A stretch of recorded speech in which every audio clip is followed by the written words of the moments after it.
Good morning and a very warm welcome to all the viewers of 3.0 TV. I'm Vinita Chatterjee, leading you into the world of digital currencies.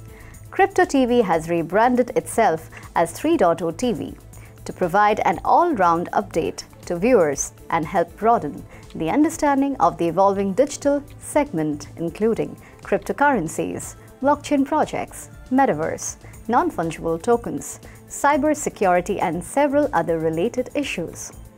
So keep watching 3.0 TV for all things related to Web3 to keep abreast of all the ongoing happenings and transformation in the digital space. And here are the top trending stories.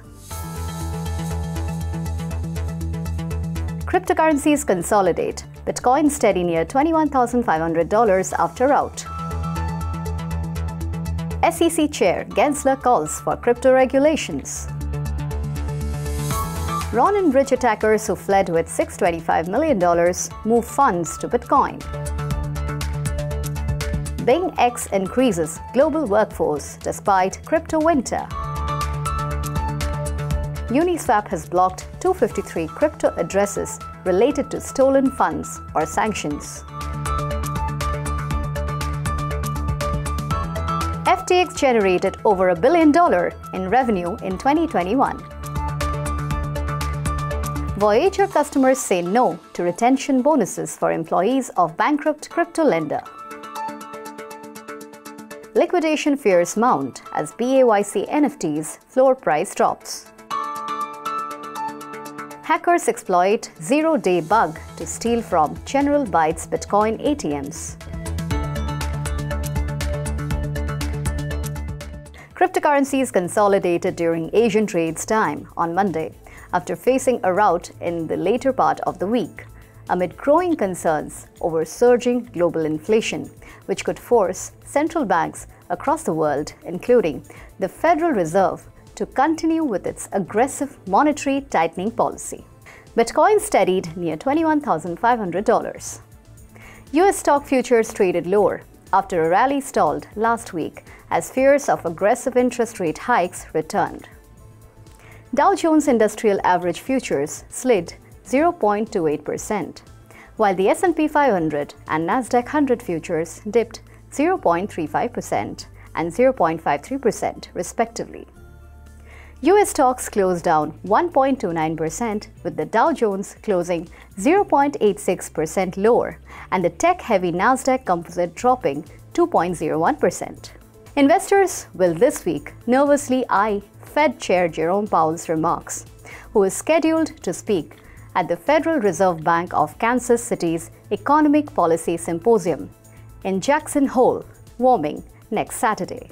Powell may foreshadow the Federal Reserve's monetary direction at the September's Federal Open Market Committee meeting.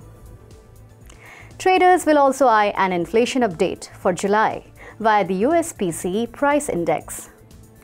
Analysts expect a 4.7% annual increase for core prices, the Fed's preferred metric. That would be down from 4.8% in June. Bitcoin was recently seen trading around $21,450, up nearly 1% in the past 24 hours. Ether, the second biggest cryptocurrency, traded near $1,600, up nearly 1% in a similar time span. All other major cryptocurrencies too traded modestly higher. The cryptocurrency market cap continued to hover near the $1 trillion mark, though up 2% in the past 24 hours.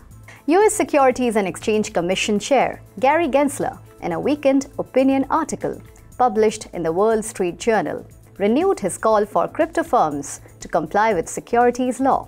Gensler highlighted crypto lending platforms freezing of accounts and recent bankruptcies that have left investors beholden to legal proceedings. There is no reason to treat the crypto market differently from the rest of the capital markets just because it uses a different technology, Gensler wrote.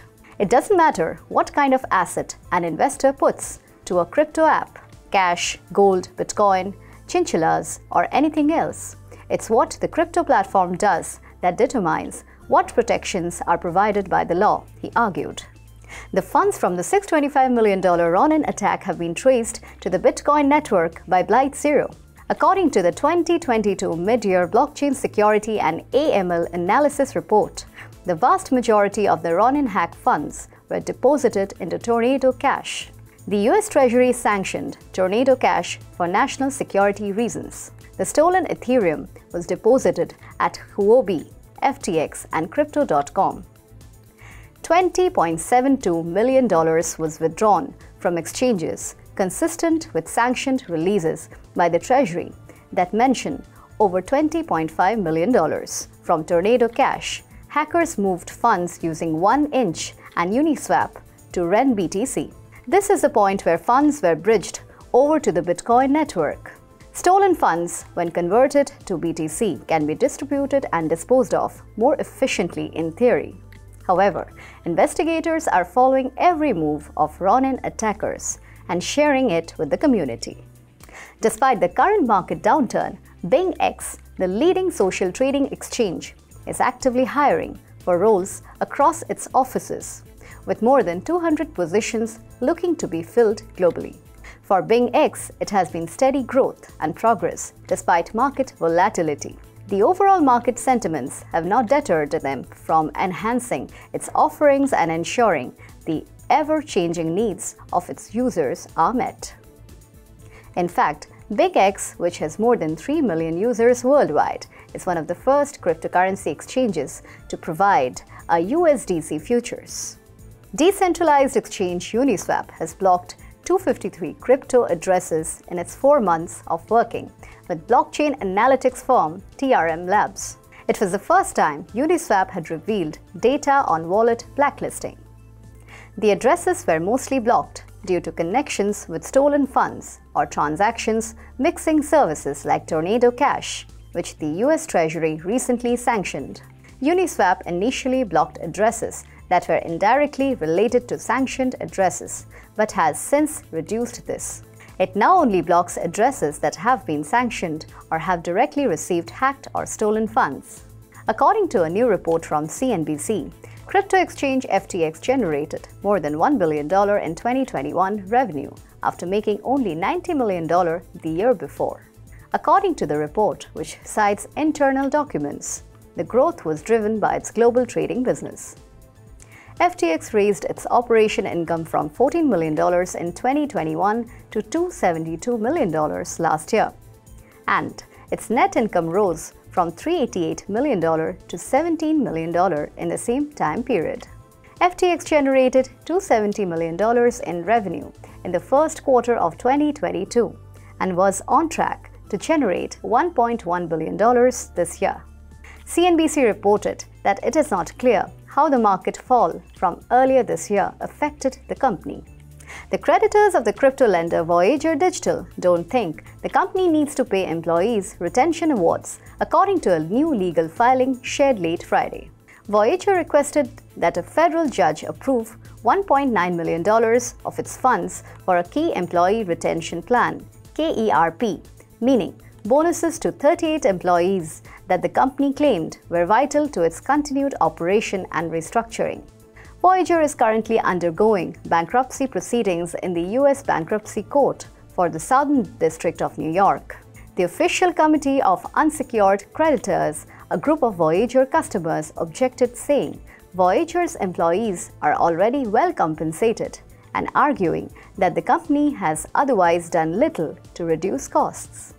So those were the top trending stories. Keep watching your favorite channel, 3.0 TV. I'm Vinita Chatterjee, signing off.